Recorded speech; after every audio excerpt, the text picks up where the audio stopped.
થરાદમાં અતિવૃષ્ટિના કારણે આદર્શ નિવાસી શાળા અને કોલેજ બંને પાણીમાં ડૂબી જતા શિક્ષણ વ્યવસ્થા ખોરવાઈ ગઈ છે।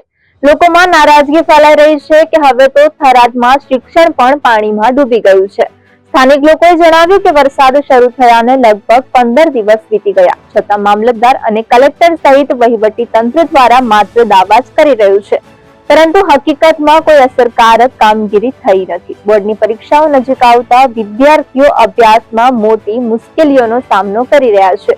પોતાના બાળકોના ભવિષ્ય માટે સખત મહેનત કરતા વાલીઓ ચિંતામાં મુકાયા છે। સ્થાનિકો અને વાલીઓએ વહીવટી તંત્રને તાત્કાલિક પગલાં લઈ પાણીનો નિકાલ કરવાની વિનંતી કરી છે, જેથી વિદ્યાર્થીઓ સમયસર અભ્યાસ ફરી શરૂ કરી શકે। થરાદ આદર્શ નિવાસી સ્કૂલ અને કોલેજ હાલ દેખી શકો છો બંને પાણીમાં આવેલી છે, એટલે કહેવાનો મતલબ એવો છે કે થરાદનું શિક્ષણ, થરાદનું ભણતર પાણીમાં છે।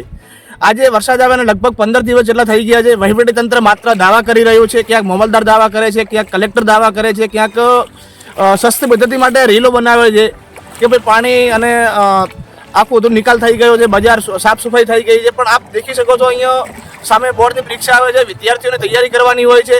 વિદ્યાર્થીઓને કેટલી તકલીફ પડે છે એ વાલીઓને ખબર હોય છે, કારણ કે એ બિચારા એમના પેટે પાટા બોધીને બાળકોને ભણાવતા હોય છે, પણ અહીંયા અત્યારે બાળકો કઈ રીતે ભણશે એ આપ ખરી નજરે દેખી શકો છો। એટલે મારી એક જ તંત્રને વિનંતી છે કે તાત્કાલિક ધોરણે અહીંયાથી જે કંઈ પાણીનો નિકાલ થાય અને બાળકોને વ્યવસ્થિત ભણવાની સગવડ થાય એવી મારી ખાસ વિનંતી છે।